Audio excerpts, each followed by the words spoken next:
এক ইহুদির কাছে আল্লাহর রাসূলের কিছু ঋণ ছিল। লোকটি নির্দিষ্ট সময়ের আগেই ঋণ পরিশোধের জন্য তাড়া দিতে লাগল। সে মদিনার এক রাস্তায় আল্লাহর রাসূলের মুখোমুখি হয়ে বলল, তোমরা আব্দুল মুত্তালিবের বংশধরেরা সময়মতো ঋণ পরিশোধ করো না। হযরত ওমর তার এই আচরণ দেখে রেগে গিয়ে বলেন, ইয়া রাসূলুল্লাহ, আপনি অনুমতি দিন ওর গর্দান কেটে ফেলি। রাসূল বলেন, হে ওমর, আমার এই ইহুদির জন্য অন্যরকম আচরণের প্রয়োজন ছিল।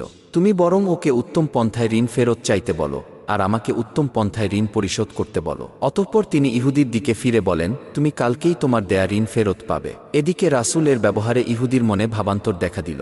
সে এগিয়ে এসে বলল, আমি আসলে আপনার প্রতিক্রিয়া দেখতে চেয়েছিলাম। তাওরাতে শেষ নবীর এরকম আলামতি লেখা আছে। আমি সাক্ষ্য দিচ্ছি যে আপনি আল্লাহর রাসূল। এই বলে সে ইসলাম গ্রহণ করল। সচ্ছল ব্যক্তি কোনো অসচ্ছল ব্যক্তিকে ঋণ দেয়া খুবই ছোঁয়াবের কাজ, আর সময় মতো ঋণ পরিশোধে অক্ষম হলে তাকে সময় বাড়িয়ে দেয়া আরও মহৎ কাজ। কারো আচরণে সহসা উত্তেজিত হওয়া উচিত নয়। ধৈর্য ও সহিষ্ণুতায় কখনো কখনো অকল্পনীয় সুফল পাওয়া যায়।